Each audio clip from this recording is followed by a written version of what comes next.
Welcome to Miss Scarlett. Subscribe and don't miss out on Patreon. Have fun! In the hazy dawn, Nikolai drifted, his dreams interrupted by an insistent, buzzing noise. Blearily, he reached for his phone, the vibrant glare blinding his sight. Answering with a hoarse voice, he could barely manage a greeting. A tremulous voice echoed through the phone. "Nikolai, it's me, Daisy. I need you. Something terrible has happened." Nikolai's heart raced, instantly alert. "What is it?" "My scholarship interview is today at 3, the Harriman Foundation one I've been preparing for all year." "Shit! Can't you reschedule?" "I tried. They're only in town today, and this is the final round. Nick, this scholarship is my whole future." "What do you expect me to do? Go in your place?" The silence on the line lasted just a beat too long. "You can't be serious." "We're identical twins, Nick." "Identical fraternal twins. There's a difference. Namely that I'm a guy and you're not. Please." The desperation in her voice was palpable. "It's just one interview. Wear my pink sundress, the floral one with the cardigan. I've done all the preparation. I've been talking about it for months. You know all my answers." "This is insane. I can't pretend to be you. Remember when we were 10 and you broke Mom's vase? I took the blame. And when you needed money for that concert and I gave you my savings? I'm calling in all those favors, Nick. Please." Nikolai sighed, knowing he was already defeated. "Fine, but you owe me for the rest of eternity." The hospital smelled of disinfectant and misery. Daisy looked small in the bed, her right leg elevated and encased in a bright white cast. Despite the pain medication, her face was drawn. "I can't believe I'm even considering this," Nikolai muttered, dropping into the chair beside her bed. "You're the best brother ever." She attempted a smile. "Now, here's what you need to know." For the next hour, she coached him on the scholarship details, her research focus, and the professors who would be interviewing her. Then came the part Nikolai was dreading. "The clothes are all laid out on my bed. The pink sundress. I remember. And there's a wig on my dresser." "A wig? You never said anything about a wig." She looked apologetic. "I know, but your hair is too short now. Mine is shoulder length. The wig matches my natural color perfectly." "This gets better and better. Makeup is on the vanity. Keep it light and natural. I trust you remember the basics from that theater class you took." Nikolai crossed his arms. "That was 3 years ago, and I was working backstage." "You'll figure it out. Oh, and don't forget to shave. Everything." He grimaced. "Anything else?" "The white flats by the door. And my voice is higher than yours, so practice." "Daisy, this is never going to work." She reached for his hand. "It has to. This scholarship is everything to me." Standing in Daisy's bedroom, Nikolai stared at the items laid out on the bed. The floral pink sundress seemed to mock him. Next to it was a white cardigan, and on the dresser sat the promised wig, blonde, just like their natural color, but falling in gentle waves to the shoulders. "This is ridiculous," he muttered, but began removing his clothes anyway. First came the most awkward shower of his life, following Daisy's instructions to shave everything. Next, he struggled with the unfamiliar clasps of the bra, patting it according to her detailed text messages. The sundress slipped over his head more easily than expected, the fabric soft against his freshly shaved skin. Looking in the mirror, he was startled. The dress actually fit reasonably well. Daisy was tall for a woman, and they shared the same lean build. The pink floral pattern brought out a softness in his features he'd never noticed before. The wig was next, and after some adjustments, it framed his face surprisingly naturally. The blonde waves softened his jawline, making his resemblance to Daisy even more pronounced. Makeup proved to be the greatest challenge. After several attempts and numerous instructional videos, he managed a passable application, foundation to hide any trace of stubble, a touch of blush, mascara, and lip gloss. The white cardigan completed the ensemble, and the flats, mercifully, fit his feet. Nikolai, or rather Daisy, stared back from the mirror. The transformation was startling. He'd expected to look ridiculous, like a man in obvious drag. Instead, a young woman gazed back at him, familiar, yet different. He practiced walking, mindful of Daisy's instructions about smaller steps and keeping his knees together. Then came the voice, pitched higher but not falsetto. "Hello, I'm Daisy Petrov. I'm honored to meet you." After an hour of practice, he checked his watch. It was time to go. The university's administrative building loomed imposingly. Nikolai smoothed down the pink sundress, took a deep breath, and pushed through the heavy doors. "I'm here for the Harriman Foundation interview," he said to the receptionist, proud of how steady his voice remained. "Daisy Petrov. Of course, Ms. Petrov. 3rd floor, room 312. They're expecting you." The elevator ride was brief but nerve-wracking. Nikolai kept catching glimpses of himself in the polished metal doors. A young woman in a pink floral dress and white cardigan, blonde hair falling softly around her shoulders. The dissonance was dizzying. Room 312 had a placard reading, "Harriman Foundation Interviews," on the door. After another deep breath, he knocked. "Come in," called a voice from inside. 3 people sat at a long table, 2 women and a man, all in professional attire. The older woman in the center smiled warmly. "Ms. Petrov, welcome. I'm Dr. Eleanor Harriman. This is Professor Marcus Chen and Dr. Abigail Woodley." "It's an honor to meet you all." Nikolai took the seat indicated across from them, carefully arranging the sundress as he'd seen Daisy do countless times. "We've been very impressed with your application and preliminary interviews," Dr. Harriman continued. "Today we'd like to explore your research proposal in more depth." Nikolai nodded, calling on every detail Daisy had drilled into him. "My focus on neuroplasticity in early childhood development stems from my work in Dr. Rivera's lab last summer."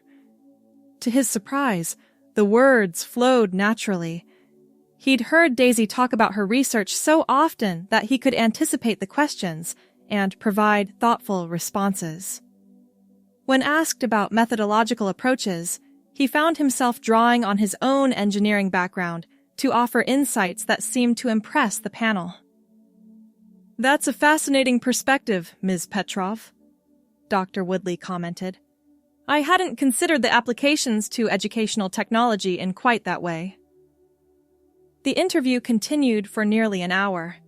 Throughout, Nikolai remained acutely aware of his appearance, the way the pink fabric moved when he gestured, how the cardigan softened his shoulders, the gentle weight of the blonde wig against his neck. Strangely, these unfamiliar sensations didn't distract him. Instead, they seemed to ground him in the role. "One final question," Dr. Harriman said. "Why is this research important to you personally?" Nikolai paused. This wasn't something he and Daisy had specifically prepared for, but as he sat there, dressed in her clothes, speaking with her voice, he found himself accessing something deeper than memorized answers. "When my brother and I were children, People always treated us differently despite our similarities. The expectations placed on us, the ways we were encouraged to develop, diverged from a very young age. I've always wondered how much of who we became was innate, and how much was shaped by those external forces. Understanding neuroplasticity isn't just academic for me. It's about understanding the science behind how we become who we are. A moment of silence followed his answer. Then Dr. Harriman smiled. Thank you, Ms. Petrov. That was very insightful. She exchanged glances with her colleagues, who nodded. We don't normally make decisions this quickly, but the committee is in unanimous agreement. We would be honored to offer you the Harriman Foundation Scholarship for your graduate studies. Nikolai stared at them, momentarily speechless. Thank you. He finally managed. This means everything to me. As he left the building, still floating on the success, a strange realization settled over him. For the past hour and a half, he hadn't been pretending to be Daisy. In some inexplicable way, he had been Daisy. You got it? Daisy's voice rose with excitement, causing heads to turn in the hospital corridor. Nick, that's amazing! Nikolai, still dressed in the pink sundress and cardigan, nodded, keeping his voice low. They offered it on the spot, said they were unanimously impressed. Tell me everything. Every single detail. He recounted the interview, watching his sister's face light up with each positive comment he relayed. I can't believe it worked, she said when he finished. You're my hero, Nick. Yeah, well, he shrugged, adjusting the cardigan that had slipped slightly off one shoulder. Don't get used to it. This was a one-time thing. But even as he said it, something inside him hesitated. The feeling of being in that room, being seen and respected as Daisy, had awakened something he couldn't quite name. Earth to Nick. Daisy waved her hand in front of his face. Where'd you go just now? Nowhere. Just tired. He stood, gathering her bag. They're discharging you tomorrow. I'll come pick you up. In something other than my sundress, I hope. He forced a laugh. Of course. But the next morning, as Nikolai stood in his own closet, something felt wrong. His jeans and t-shirts, his normal everyday wear, seemed foreign and uncomfortable. After 15 minutes of indecision, he found himself back in Daisy's room, drawn to the careful organization of her wardrobe. His fingers trailed over a blue skirt and cream-colored blouse. Before he could question himself, he was changing into them, adding the wig, applying makeup with surprising confidence. When he arrived at the hospital, Daisy's eyes widened. Nick, what are you doing? The doctor called, he improvised. There's some paperwork they need you to sign in person. I figured since I was coming anyway. She looked skeptical but didn't press the issue. Well, you look better in that outfit than I do, which is, frankly, infuriating. The nurse who processed Daisy's discharge paperwork addressed all her questions to Nikolai, who answered smoothly, signing the forms with Daisy's signature that he'd practiced. His sister watched with a mixture of amusement and confusion. In the car, she finally asked, So, what's really going on, Nick? What do you mean? You're wearing my clothes again, and you seem comfortable. Too comfortable. He kept his eyes on the road. It's nothing. Just helping you out.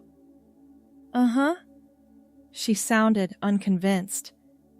And this has nothing to do with how you used to sneak into Mom's closet when we were kids?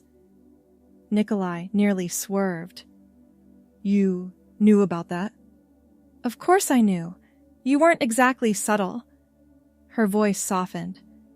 Is there something you want to talk about? Not now, he said, adjusting the blonde wig. Let's get you settled at home first. The following weeks established a pattern. Daisy, confined to crutches and unable to navigate campus easily, began asking Nikolai to attend various events in her place. "Just the department meeting," she would say. "You don't have to speak, just take notes." Or, "The Harriman Foundation is having a reception for scholarship recipients. You have to go, or it'll look strange." Each time, Nikolai protested less and less. Each time, putting on the blonde wig and feminine clothes felt more natural. Each time, returning to his male clothing afterward felt increasingly wrong. After a particularly successful networking event where Daisy had made important connections with several professors, Nikolai sat in his sister's room, still dressed in a green wrap dress and the now familiar blonde wig. "I think we need to talk," he said quietly. Daisy set aside her laptop. "I've been waiting for you to say that." "This isn't just about helping you anymore." He gestured to his appearance. "Being Daisy, it feels right in a way that being Nikolai never has." "I know." She reached for his hand. "I've watched you these past weeks. You're happier, more confident. You walk differently, talk differently. It's like you found yourself." "But what does that mean for us? For the scholarship? For everything?" She considered this. "The scholarship is in my name, but you're the one who earned it. You're the one attending the meetings, building the relationships." "Are you saying?" "I'm saying maybe there's a way forward where you continue being Daisy. Permanently." The word hung in the air between them. Permanently. It should have terrified him, but instead, it felt like permission to breathe. "What about you? Your future?" "I've been thinking about that. The accident changed things. I've been offered a research position at Princeton, less physically demanding, and frankly, better aligned with my interests. I was afraid to tell you because I felt guilty about the scholarship." "So, you'd be okay with me transitioning? Taking your identity?" "Not taking it. Finding your own version of it." She squeezed his hand. "You're my twin. If anyone has a right to the name, it's you." The process wasn't simple. There were legal considerations, medical appointments, difficult conversations with family and friends.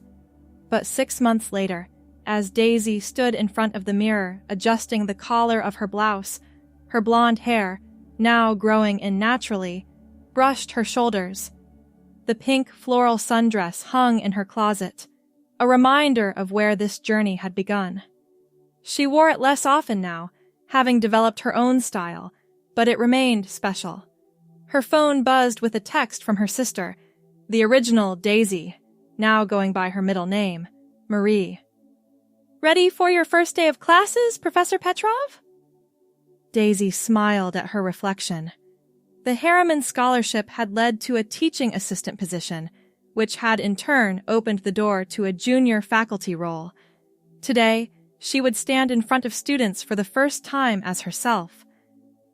"Ready as I'll ever be," she texted back.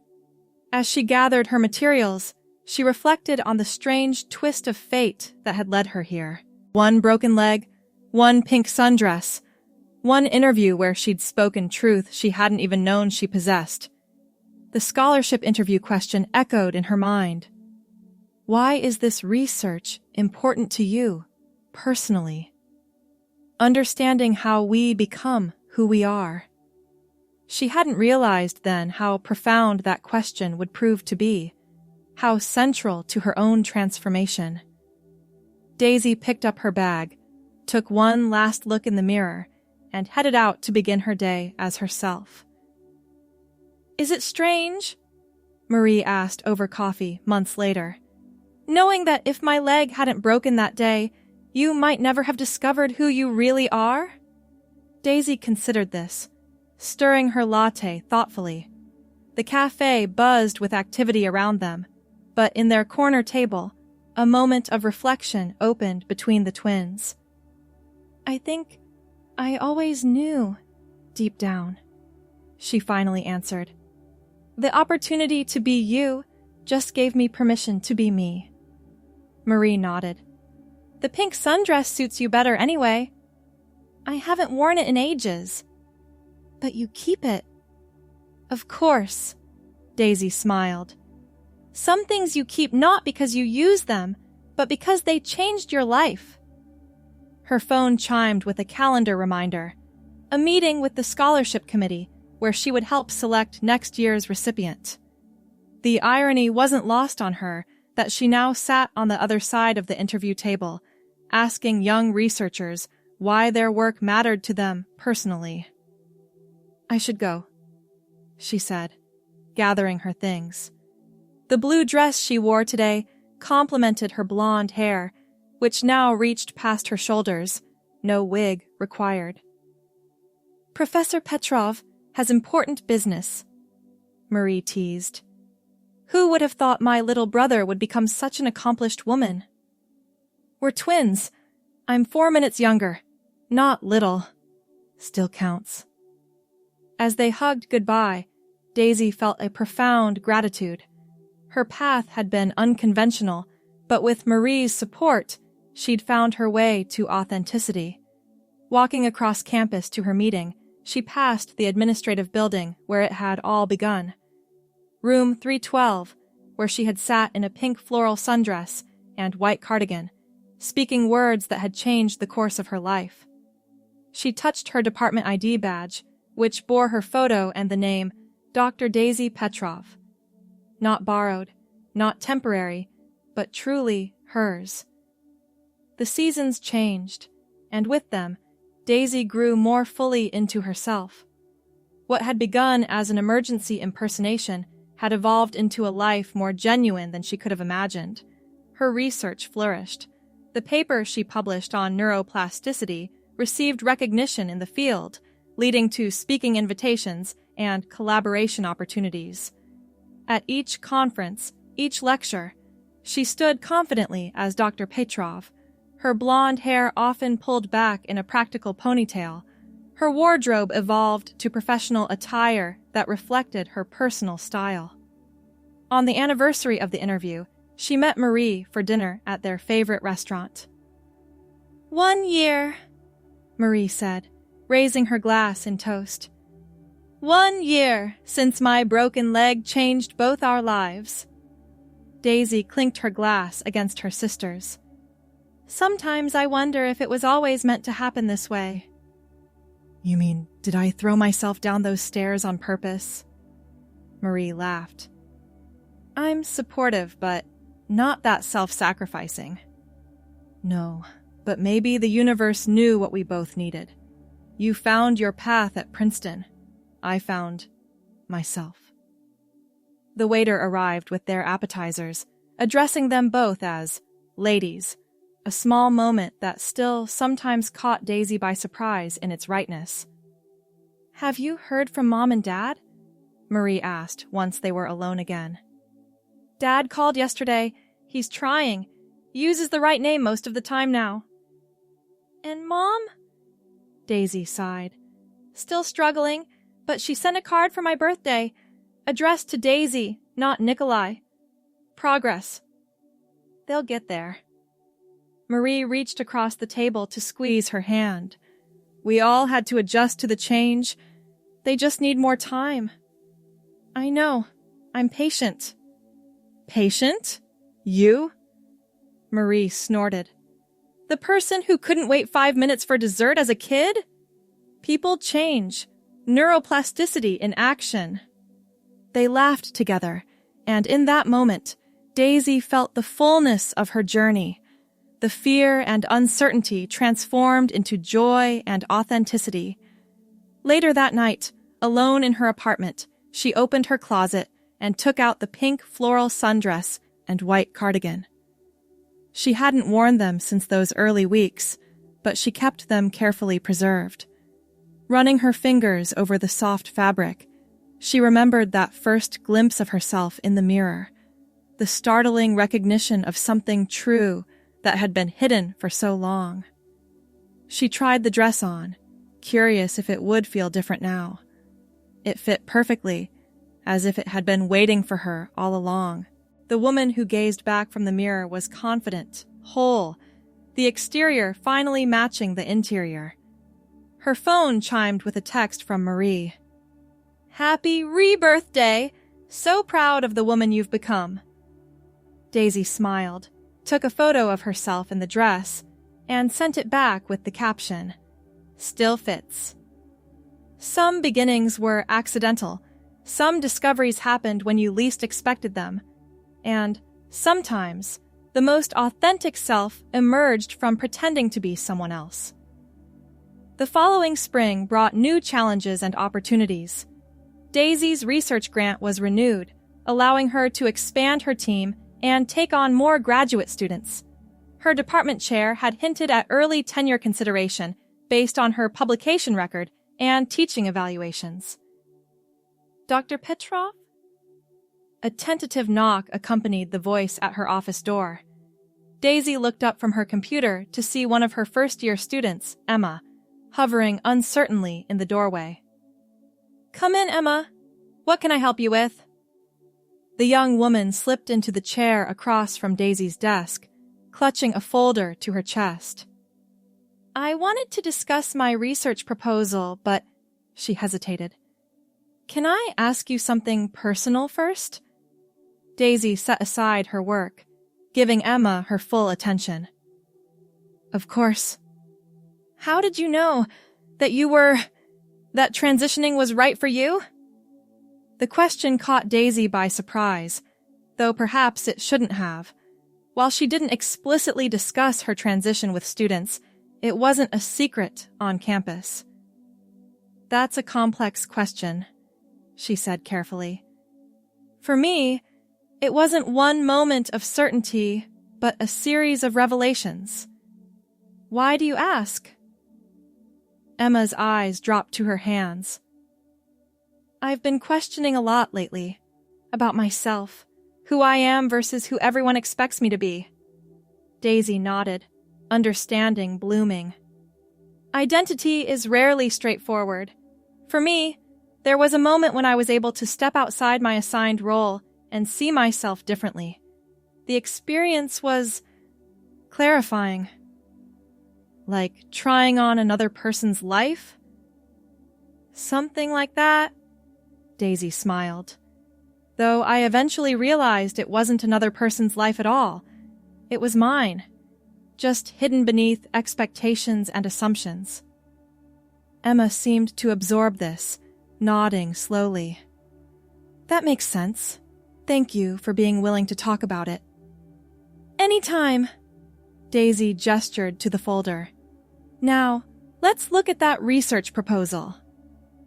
As they discussed methodology and literature review, Daisy was struck by how far she'd come, from borrowing her sister's identity to becoming a mentor for others on similar journeys of self-discovery. That summer, Daisy received an unexpected invitation.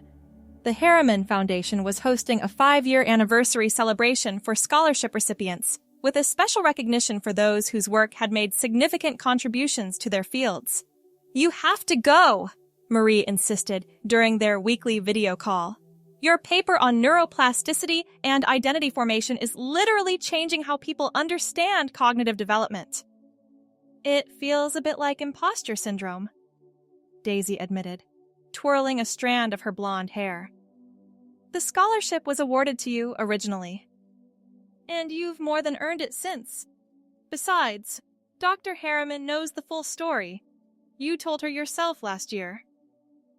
That conversation had been one of the most nerve-wracking of Daisy's life, but Dr. Harriman had been surprisingly understanding, even supportive, saying that Daisy's personal journey had informed her research in ways that made it uniquely valuable.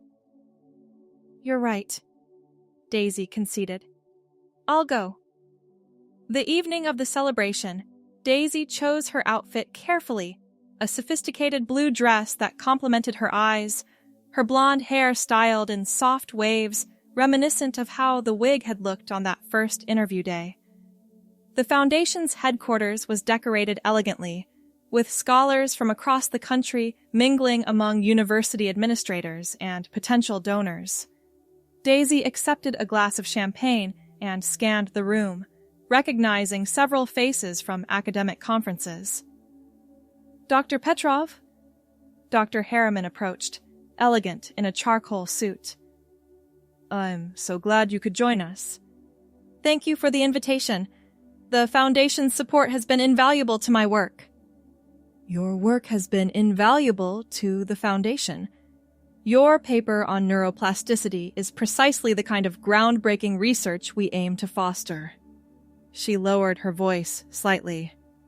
"And between us, your personal journey has added a dimension to the research that makes it uniquely compelling."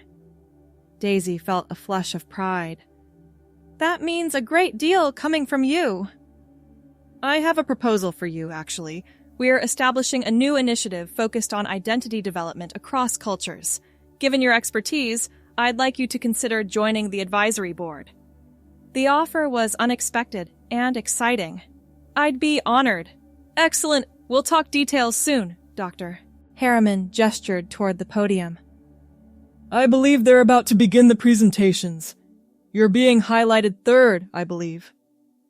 As Daisy took her seat, she reflected on the circularity of the moment. 5 years ago, she had sat before Dr. Harriman pretending to be someone else, only to discover who she truly was. Now, she would be recognized for work that directly grew from that discovery. When her name was called, she walked to the podium with confidence. The woman she had become fully aligned with the woman she presented to the world. "Thank you," she began, looking out at the assembled scholars and supporters. "The journey of research is rarely straightforward. We follow questions that lead to more questions, identities that evolve as our understanding deepens. My work on neuroplasticity began with a simple query: how do we become who we are?" In the audience, she caught Dr. Harriman's knowing smile. "What I've discovered is that identity is both more fluid and more essential than we often acknowledge. The brain's capacity to adapt and transform mirrors our own capacity for growth and self-discovery. The boundaries we perceive are often more permeable than we imagine." As she continued her brief remarks, Daisy felt a profound sense of integration, the academic and the personal, the scientific and the deeply human, all aspects of herself united in this moment of recognition. Later, as the evening wound down, she found a quiet moment alone on the building's terrace. The city lights sparkled below, and the summer air carried the scent of nearby gardens. Her phone vibrated with a text from Marie. "Proud of you, sis. Always." Daisy smiled, typing back. "Couldn't have done it without you." Which was true in more ways than one. Without Marie's broken leg, without the pink floral sundress, and that first interview, Daisy might never have found her way to this moment. She thought of that dress, still preserved in her closet, a reminder that sometimes the most profound transformations begin with a single step outside ourselves, a brief inhabiting of another possibility that reveals our deepest truth. The woman who returned to the celebration was whole in a way Nikolai had never been, authentic, integrated, her exterior and interior finally in harmony. Not because she had become someone else, but because she had finally become herself. In the end, the scholarship that had started as her sister's opportunity had become the doorway to her own truth, a truth that now informed her research, her teaching, and every aspect of her life as Dr. Daisy Petrov. Thanks for watching, my girlies. Be sure to check out Patreon for more.